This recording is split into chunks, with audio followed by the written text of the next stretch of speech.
2026 தமிழக சட்டமன்ற தேர்தல் இன்னும் சில மாசத்துல நடக்க போகுது. ஆளும் கட்சியான திமுக கூட்டணியில இருக்கிற கட்சிகள் கிட்ட ரொம்ப இணக்கமான சூழலை தொடர்ந்துட்டு வராங்க. 2021 சட்டமன்ற தேர்தல்ல திமுக ஜெயிச்சு என்னதான் ஆட்சியை பிடிச்சாலும் கொங்கு மண்டலத்துல எதிர்பார்த்த வெற்றியை பெற முடியல. கோவை உள்ளிட்ட பல முக்கியமான மாவட்டங்கள்ல அதிமுக கூட்டணி தான் ஜெயிச்சாங்க. ஈரோடு, நாமக்கல், கரூர், நீலகிரி, கோவை, திருப்பூர் ஆகிய 6 மாவட்டங்கள்ல இருக்கக்கூடிய தொகுதிகளில் அதிமுக 23 இடங்களையும், திமுக 14 இடங்களையும், பாஜக 2 இடங்களையும் ஜெயிச்சிருந்தாங்க. இந்த முறை எப்படியாவது கொங்கு மண்டலத்துல முழுமையா கைப்பற்ற திமுக சில வியூகம் வகுத்துட்டு வரதா சொல்லப்படுது. என்னதான் அதிமுகவிலிருந்து திமுகவுக்கு வந்தாலும் செந்தில் பாலாஜிக்கு அமைச்சர் பதவி கொடுக்கப்பட்டுச்சு. அமலாக்கத்துறை கைது நடவடிக்கையினால சிறைக்கு போன பிறகு சில காலம் இலாக்கா இல்லாத அமைச்சராக இருந்தாரு. அதுக்கப்புறம் சிறையிலிருந்து வெளியே வந்ததுமே மீண்டும் அவருக்கு அமைச்சர் பதவி கொடுக்கப்பட்டுச்சு. இடையில நீதிமன்ற உத்தரவு காரணமா அவர் பதவி விலகியும் இருந்தார்.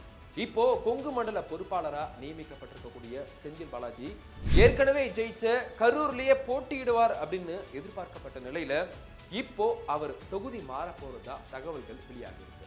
இதுக்கான காரணம் என்ன அப்படின்னா, தனது சிறைவாசத்திற்கு காரணமான பாஜகவை நேரடியா எதிர்க்க அவர் விரும்புகிறாராம். 2021 பாஜக வெற்றி பெற்ற கோவை தெற்கு தொகுதியில போட்டியிட்டு அங்கு பாஜகவை தோற்கடிக்கிறதா அவருடைய டார்கெட்டும் கூட சொல்றாங்க. இன்னொரு பக்கம் 2021 தன்னை எதிர்த்து போட்டியிட்ட முன்னாள் அமைச்சர் விஜயபாஸ்கரை சுமார் 12,000 வாக்குகள் வித்தியாசத்துல ஜெயிச்சாரு. ஆனா இந்த தேர்தலில் அதே தொகுதியில 2 பேருமே போட்டியிடும் பட்சத்துல மக்களினுடைய அதிருப்தி, விஜயபாஸ்கரின் செல்வாக்குனால தாம் தோல்வி அடைய வாய்ப்பு இருப்பதா அறிஞ்ச செந்தில் பாலாஜி கோவையின் தெற்கு தொகுதியை குறி வச்சிருக்காருன்னு சொல்றாங்க. கரூர்ல இருந்து கோவைக்கு தனது அரசியல் தளத்தை மாற்றுவதன் மூலமா கொங்கு மண்டலத்துல திமுகவின் அசைக்க முடியாத தலைவரா உருவெடுக்க செந்தில் பாலாஜி திட்டமிட்டிருப்பதாகவும் சொல்றாங்க. பாஜகவினுடைய செல்வாக்க குறைச்சி கொங்கு மண்டலத்தை திமுகவின் வசமாக்கணும்னு திமுக தலைமை விரும்பும். இதனால செந்தில் பாலாஜியினுடைய கோவை வருகை கொங்கு மண்டல அரசியல்ல திருப்பு முனையாகவும் பார்க்கப்படுது. இதை நீங்க எப்படி பாக்குறீங்கன்னு மறக்காம கமெண்ட்ல சொல்லுங்க.